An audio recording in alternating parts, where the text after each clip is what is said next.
Hi, everyone. Welcome to our 13th episode of Let's Talk Ghost Gear.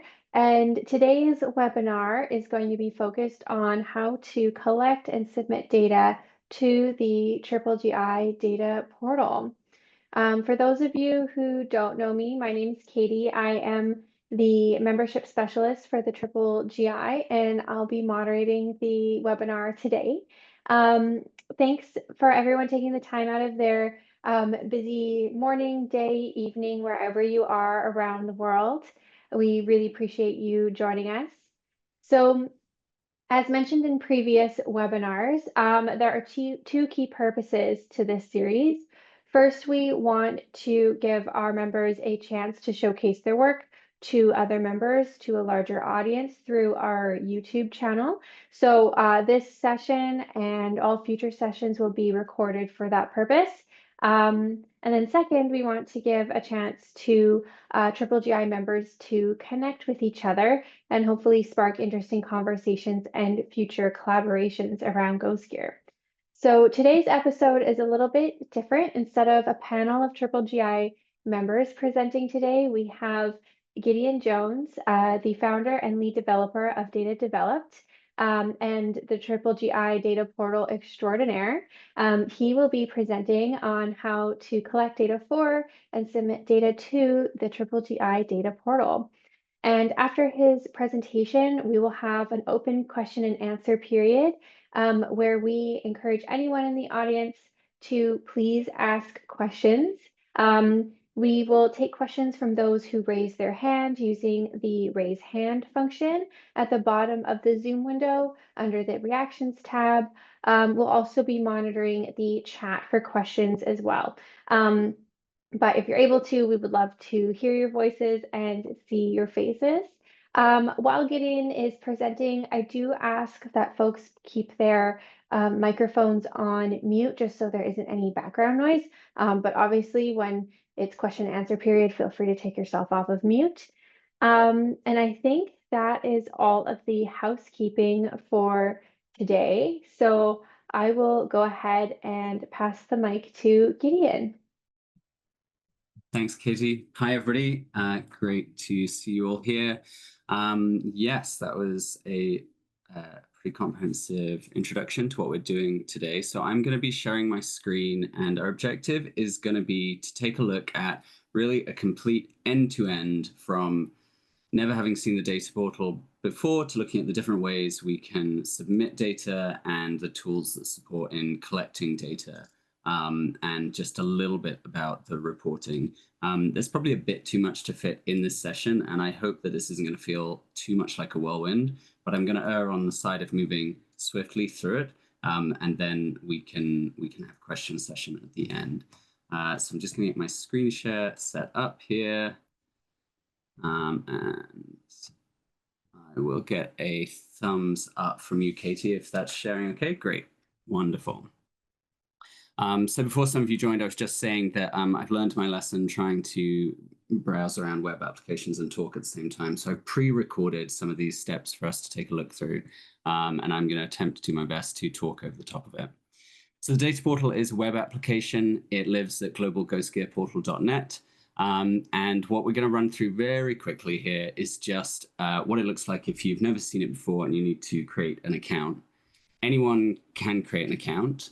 We're going to look at organization registration next. But in terms of building an account for the data portal, it's the same or very similar to many hundreds of other web applications that you've done this with.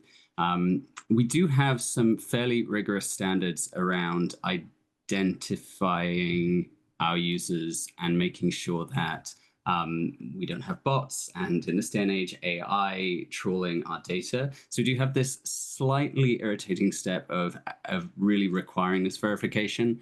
And I've paused it here just to highlight that this email that comes to you with this verification code does end up in updates or spam a fair amount. So that's something that trips people up sometimes. But you will get given this verification code. And you have to copy it back in to register your account. So far, so normal.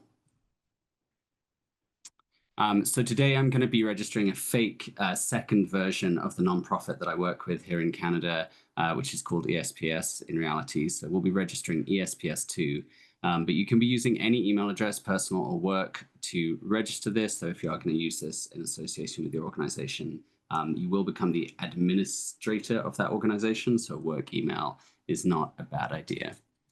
But you verify, you log in, and you end up at the home of the data portal, which is where we are on this screen.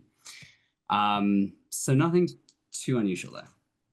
But I did want to just run through it because I've had a few questions from people who are tripped up on that verification stage, and also some people seem to think that you need a permission to make an account. So just to emphasize, anyone can make an account, and that's how the verification works.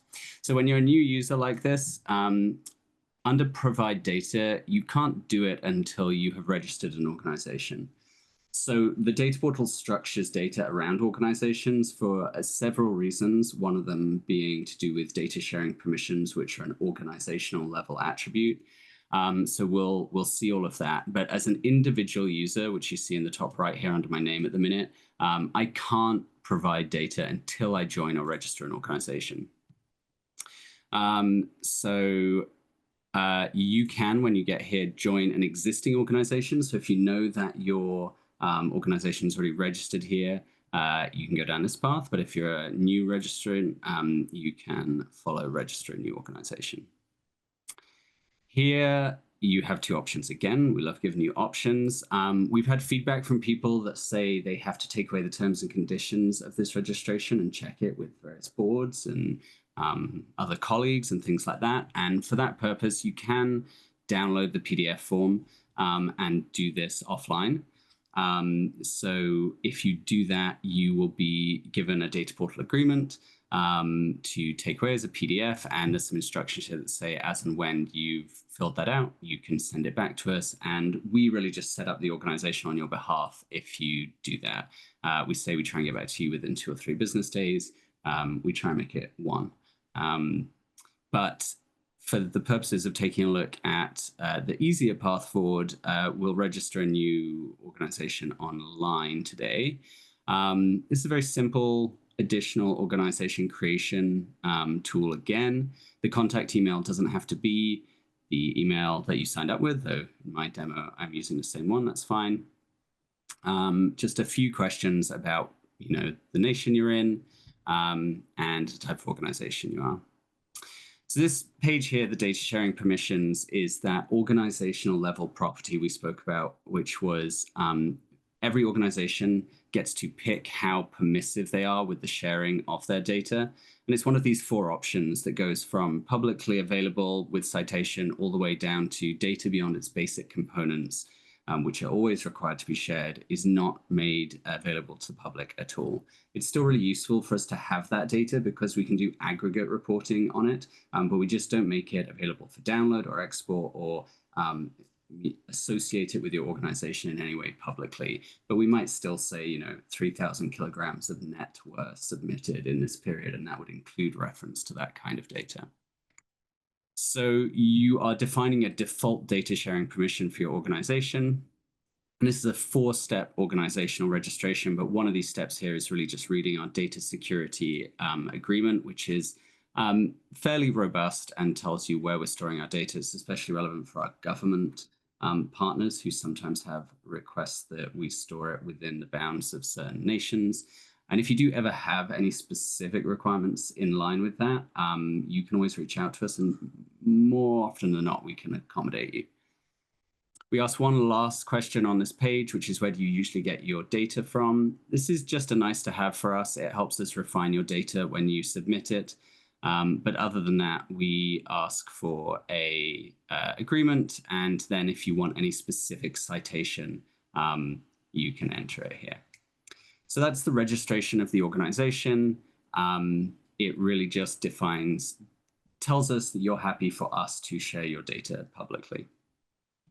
What happens after this is there's a pause in the real version of this where we as admins get an email saying, hey, this organization would like to register. Do you approve them? This is just one more check that we do to try and then make sure that someone isn't falsely representing some other organization. After all, anyone can make an account and anyone can type anything into any of these fields we've just seen. So we do a human check on, do we know who this person is? And if we don't, we sometimes reach out and just check that the person, the email address is actually associated with that organization, things like that. Once you are approved, you'll get an email. I think I show that email at the top. Yes. So you get this email saying, hey, your organization's been approved. Feel free to come and access. And you'll see that now in the top right, my organization is under my name. And on the left-hand side, because I was the first person to register, register this organization, I am the administrator. So I have this organizational dashboard, which we'll take a look at a bit later. But I can also now provide data by this contribute data. But before we do that, I want to take a look at the data cards. So this is kind of the meat of the discussion today, is how to collect data in a way that is compatible with this project. So we collect in two silos, two classes of data, ALDFG and EOL. Within ALDFG, we offer two versions of the data card. So we have this complete data card, which offers 45 fields and asks every question under the sun. And then we have this sort of more typical, what we call a project card, which is sort of the likely amount of information you might have about fishing gear when doing field reporting. One of the really important things that we try and emphasize with this project is that as long as we've got the absolute basics of a lat, a long, and some kind of confirmation that fishing gear is present, that's the minimum viable record for us. Anything beyond that is great to have, but of all the fields we're going to take a look at, you don't need any of them past that. So even though there's 45 fields in this, you can still submit it with 3 or 4 of them filled out. But you can download these templates here. And this page also serves as a reference document to data type. We are on a call about data, so this is going to get a little nerdy. But every single field that's in there is cataloged here with a instruction on how to use it.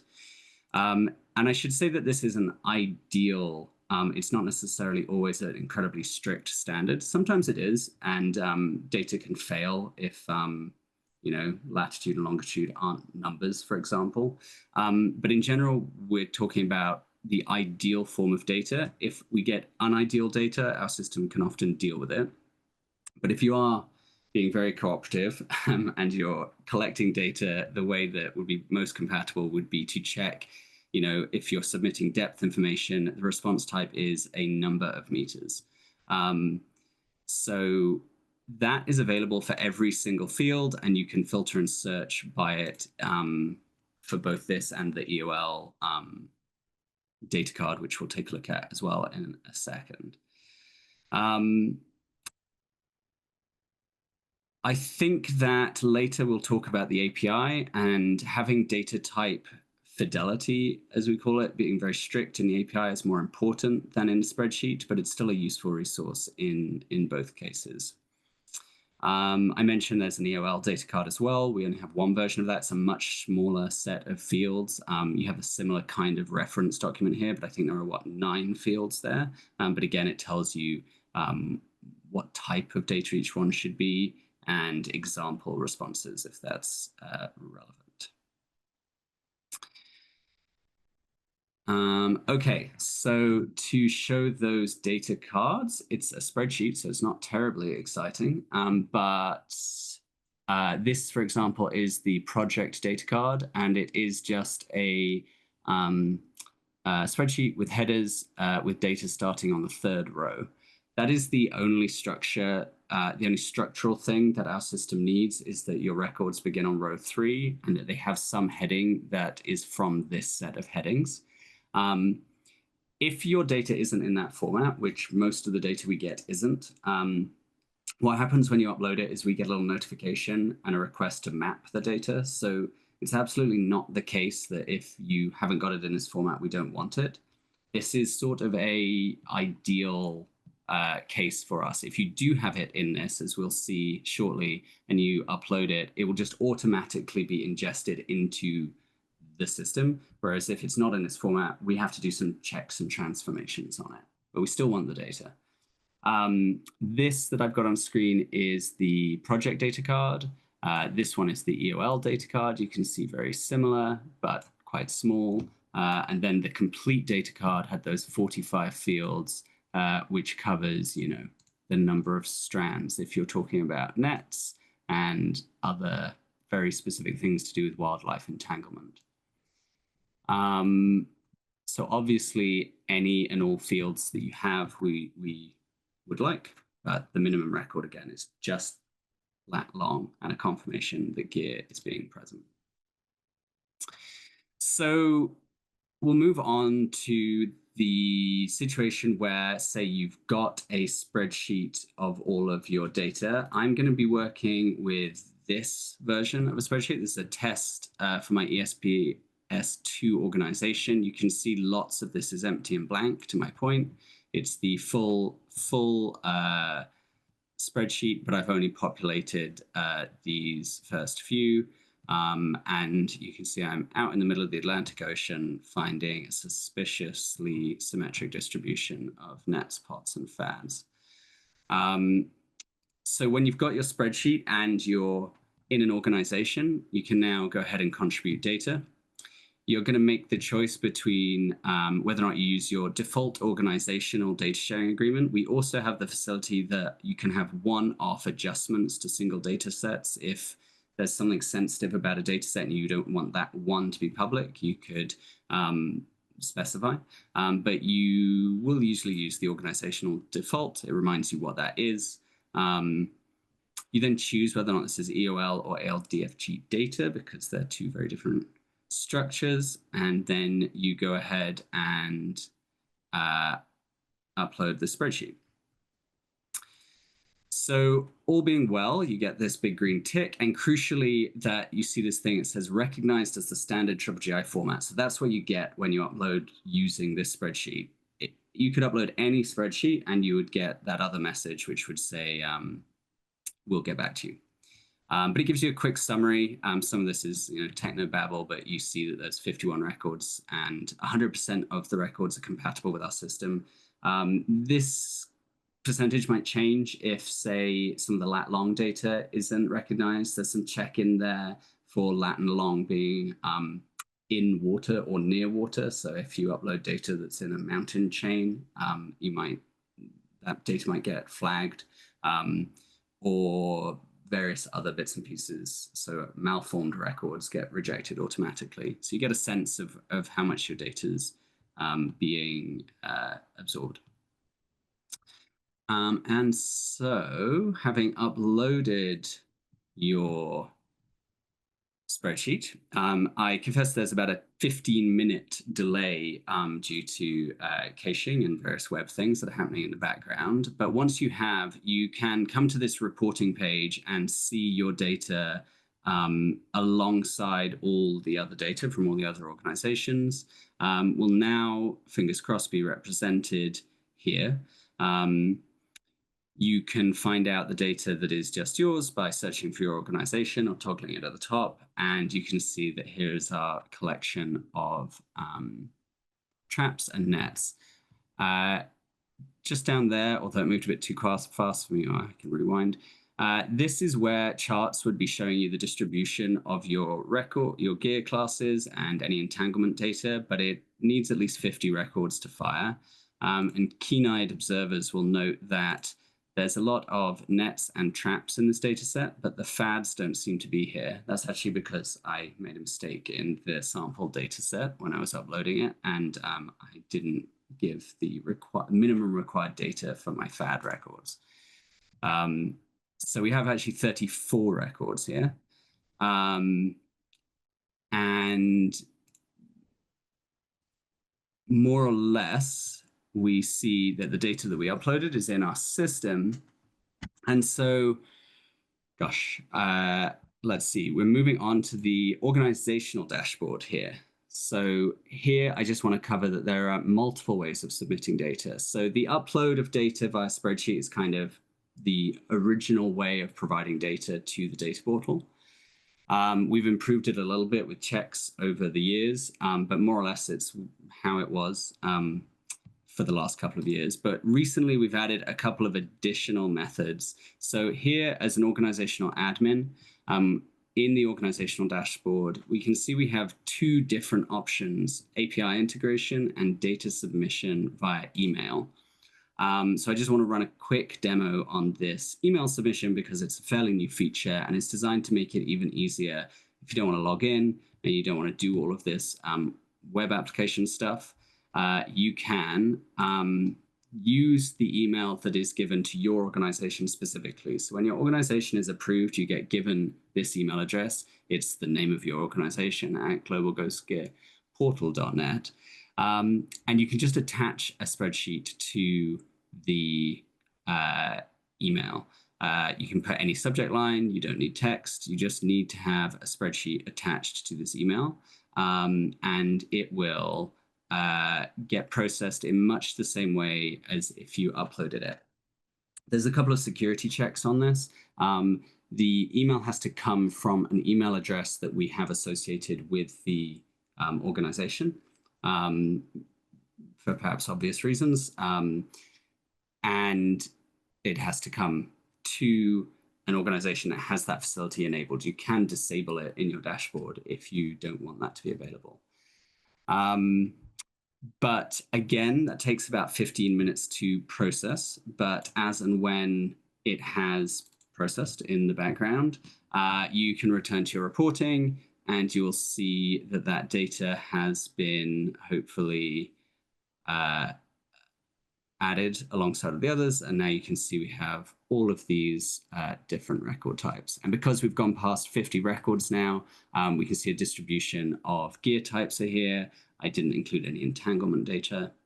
And you might have also noticed that some of the points went on the map, and that is because I recorded this video slightly soon after the email was sent, and not all of them had finished moving through our cache. The final thing I wanted to cover is a method for submitting, and here I will use the risky option of live demonstration, although it's not much to it, is this API key. So this might be a foreign language to many of you, but if you have any kind of application structure that is ingesting data and able to send data in a JSON format, we have organization-specific API keys that allow you to use RESTful principles to send that data into your organization. Your API key is obviously associated with your permissions, your data sharing permissions in your organization. So any data that comes to us this way is treated exactly the same as if you've uploaded it or emailed. It is all cited, connected, and only shared in accordance with your data sharing agreement. If you have a software developer in your organization, or you yourself know your way around APIs, the API documentation is here, and it follows very standard RESTful API principles. You send your data to specific addresses. It tells you what's required and what's optional, and then it tells you how to structure your data. And obviously, if your application is updating us, that is all automatically handled, and we don't have to worry about uploads or refreshing data or anything like that. So those are the three ways that that are commonly available for organizations to share bulk data with the data portal. There is, of course, the Gear Reporting app, although that is less focused on organizations and more to do with individuals submitting individual records. So it's not typically well suited to large data sets. There's a little bit of work being done there to associate app data with organizational structures. At the minute, that's not there. You can't choose an organization that you're a member of in the app to submit data through, although we're working on that after some requests. So as organizational members in general, those are the three approaches. I will just say as a final note that it's fairly complicated and occasionally has issues. So we do our best to respond to any requests. did want to touch on two other things before I stop rapidly speaking through all of these things. I wanted to emphasize that as an organizational admin, you can invite new members to your organization. So I showed you earlier that if you're a new member, you can either join an existing or create a new organization. You can obviously come at it that way and join an existing organization, and your admin will get a notification to approve you. But you can, as an admin, also just invite a specific email address. They'll get an email, they'll click on it, they'll come pre-approved as associated with your organization.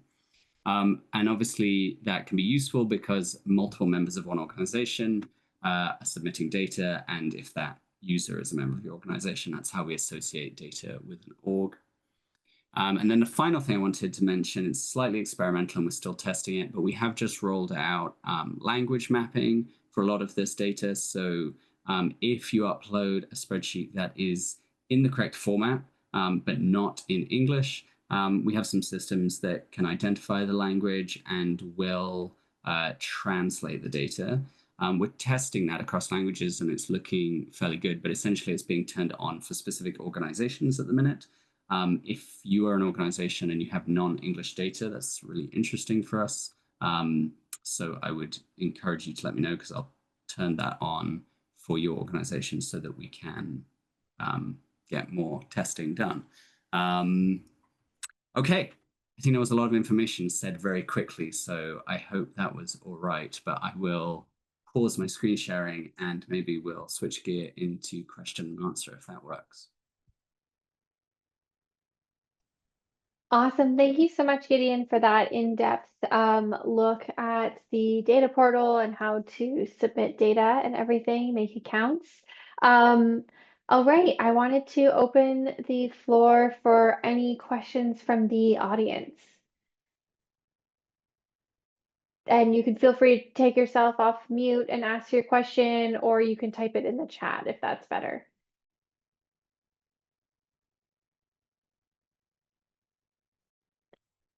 Joel, go ahead. Thanks, Gideon. Thanks, Gideon, for that great presentation. I did have a question that's not related necessarily to data upload. I think you've covered that pretty well. But I was wondering if you would want to go into the resource library at all, even just as a, not necessarily, I know showing it live might be a little bit of a challenge, but even just mentioning its existence, I think might be useful for folks on the line here today.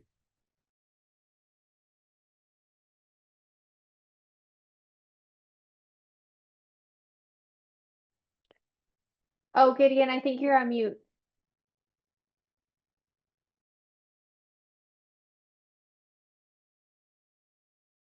It wouldn't be a Zoom meeting without me forgetting to take myself off mute. Thanks for that reminder. I was just saying, I believe in my ability to share the screen and talk at the same time, so I immediately failed that task. So yes, as Joel was saying, all of what I was just speaking about was very firmly centered on data in, data out. But there are some other things that the data portal houses, one of which is this resource library. And this is, I would say, fair to say, a largely academic resource, although it's not strictly all academic publications. But it is a collection of, at current count, 373 publications of various types relating to the issue of lost fishing gear. It's maintained by the GGGI, but this is an interface that allows you to filter by tags and search for specific publications. So as you ask for things, it'll filter down. So if you're interested in this inclusive and sustainable blue economy in the Bay of Bengal region, you could search that by author or title or tags, find it, and if it's a permissible article, you should be able to link directly to the source. In theory, they've all been checked and filtered to be things that you can open and share. So yeah, a huge shout out to Katie actually for curating and maintaining that collection. Thanks, Katie and Gideon. And just to add very quickly to that if for things that are paywalled, obviously the link will be there and show you where you can go. We can't, for obvious reasons, we can't provide links to actual PDFs from paywalled content, but that is, at least you could know where to find it in case you do have access to a specific journal, or would like access to a specific journal to find a specific article. And I also wanted to say that we would like to host other things there as well. I mean, obviously we have the DOI links for academic articles and peer-reviewed literature that we've been talking about. But really, and correct me if I'm wrong, Gideon, we can host any kind of document on there as long as it's publicly available. Then we can provide a link in there. So gray literature, white papers, things like that. We need to think about how to do that, because I think we would need, again, it needs to exist somewhere in order for us to be able to link to it, because we would prefer to link to it in its original source. But yeah, that is something that the resource library is also capable of. So for anyone on the call or anyone watching this video later on, if you do have resources that you think should be there that aren't, please let us know, whether that's academic literature, a paper we might have missed. Katie's extremely diligent about that, but you never know, one might fall through the cracks, or it might be one from years ago. Just let us know. And if there is any other type of gray literature or any type of document that is ALDFT related, then we can add those to the resource library as well and sort of make it, again, the one-stop shop for all things Ghost Gear related. So Gideon, Katie, I don't know if you guys had anything to add to that or any corrections to make to that. No, that all Yeah. sounds right to me. Sorry, go ahead, Oh, Katie. I was going to say that's totally correct. Yeah, we can, we have some gray literature and white papers that exist in the resource library. So yeah, if you folks have anything any project reports that you wanted to store there, as long as it's publicly available with a website link, that's perfect. We do curate the resources to be like pretty strictly ghost gear and end of life fishing gear related. But if you have anything that you would like to share with us that isn't already in there, please let me know.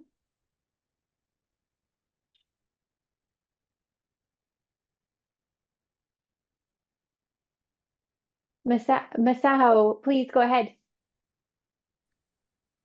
Hi, Katia. Hi, so nice to see you. Fine. It's a Friday in my country. It's 1 a.m. I must.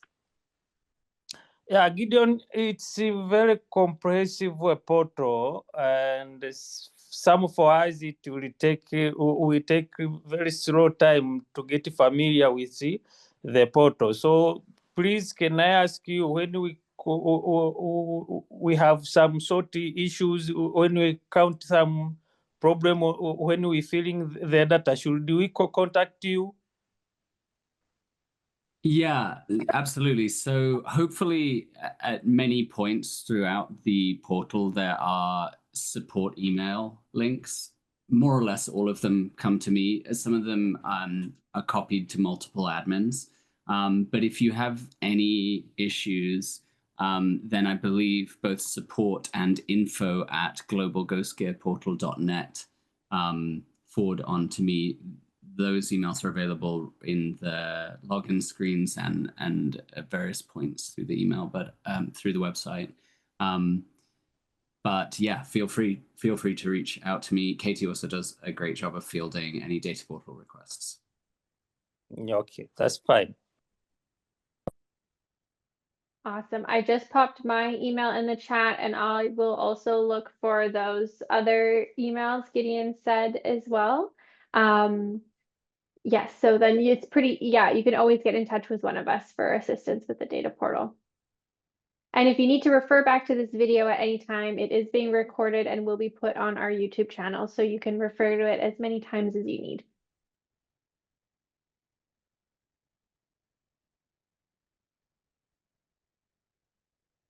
I'll maybe just mention a couple more things. I whipped through the kind of strictness of data types. I think a lot of organizations maybe stumble with the fact that, you know, if we're asking for location and they see that all of their lat and long is in, let's say, degrees and minutes, and we need them in decimals, that's enough to make any person cringe away from trying to transform that data.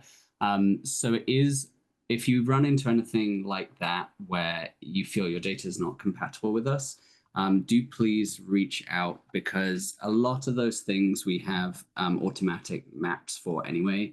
The position is a good example. We say that we want decimal lat long as our data type, but in reality, you can throw almost any type of lat and long at the system, and it will understand what kind it is and apply the transform on the back end while it's importing it.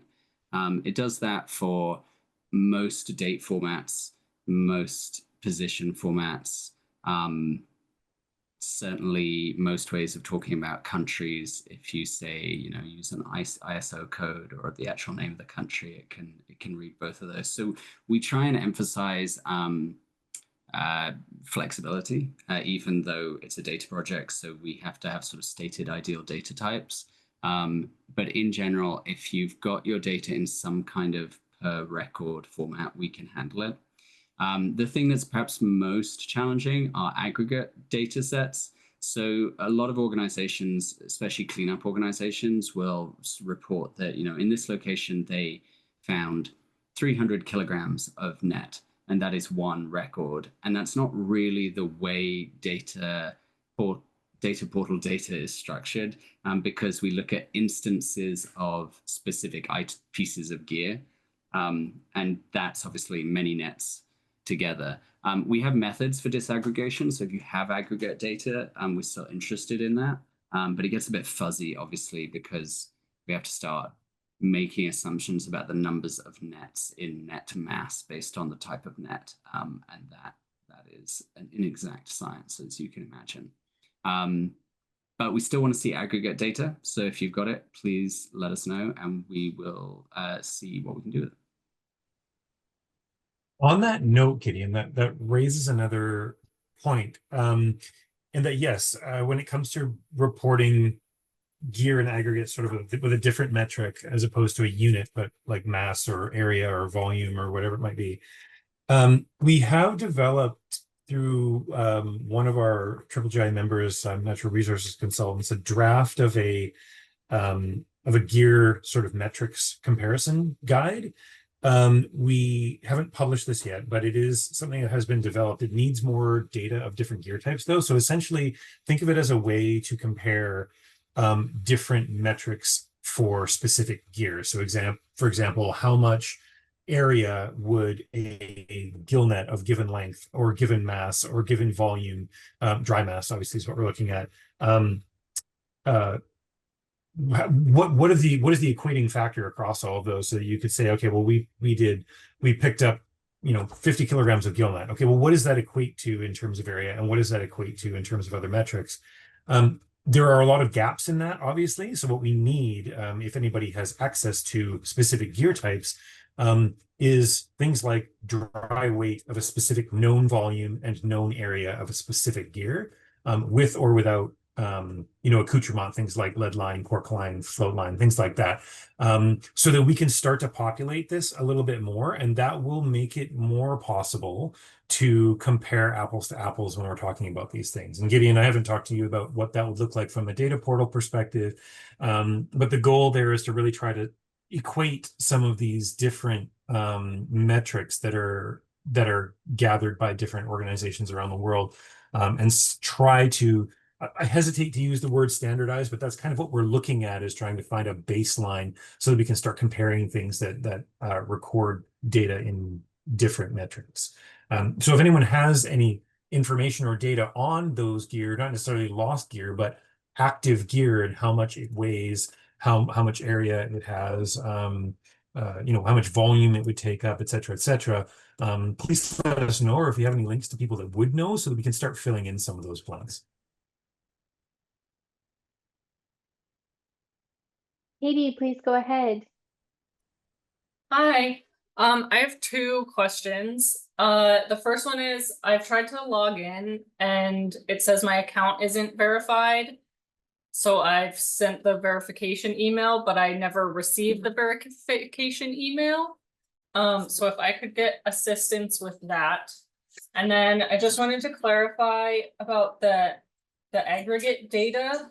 So a lot of what we get here in Hawaii is like big conglomerates of tangled nets and lines together.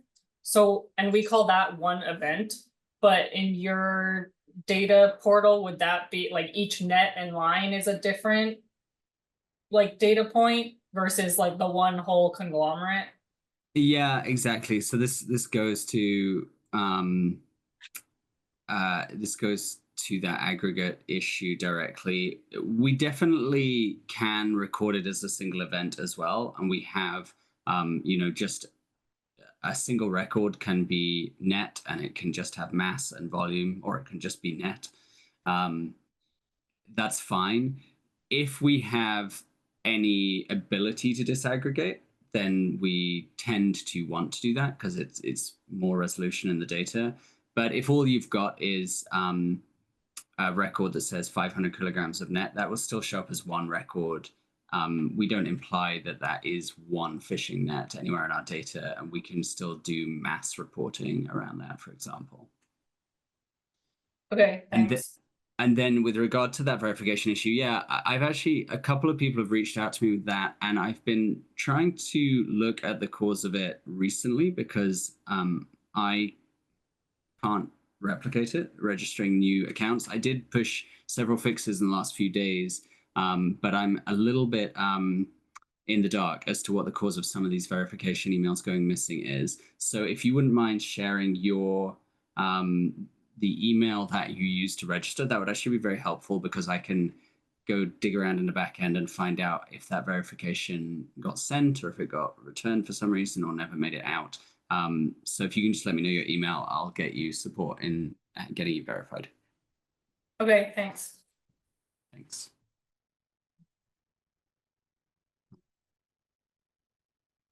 I'm actually just going to put the support email for Global Ghost Gear Portal is good, but for this purpose and anyone else who wants to talk to me about the data portal, my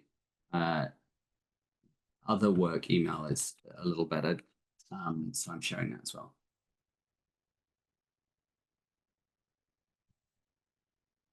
It's gideon.jones@datadeveloped.com. And it's a little better because there are multiple developers looking at that inbox and not just me who might be working on the project.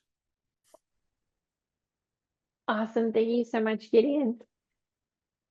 All right. Do we have any more questions from the audience?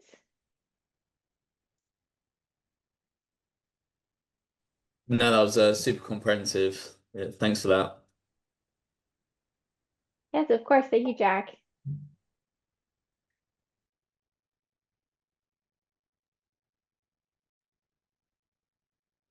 Great. Maybe I'll just say one final thing then, which is the data portal is definitely an evolving project. It has ended in a very different place than where it started, largely because of requests that come in from people using it. It's incredibly useful if it's not doing something that your organization might find useful. A request we've had from a couple of partners is that on the reporting page, for example, it's possible to generate a kind of PDF that gives you a snapshot of your organization's current work, so a summary of all records, maybe a distribution map of where things are. So that's kind of the feature that's on deck at the minute for being developed. But if there are, I'm not necessarily saying it will get developed, but it's very useful to us if your organization needs anything. Do please ask for it because sometimes we can do it quite easily, or even if it's complex, we can fold that into a development plan. Mm-hmm.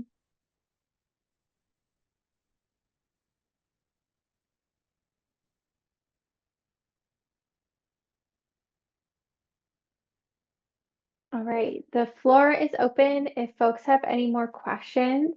But I know that was a lot of information for today. So if you need to, have a think about everything after seeing Gideon's presentation, that is all good. Please email us if you have any follow-up questions, and we will be sharing this recording on our YouTube channel as well. So it'll be easily shareable with all of your colleagues and other people who might be interested in the data portal. Thanks so much, Aw. Katie. Thanks for arranging this, and thanks everyone for making time to join the call today. Yeah, thank you so much, everyone.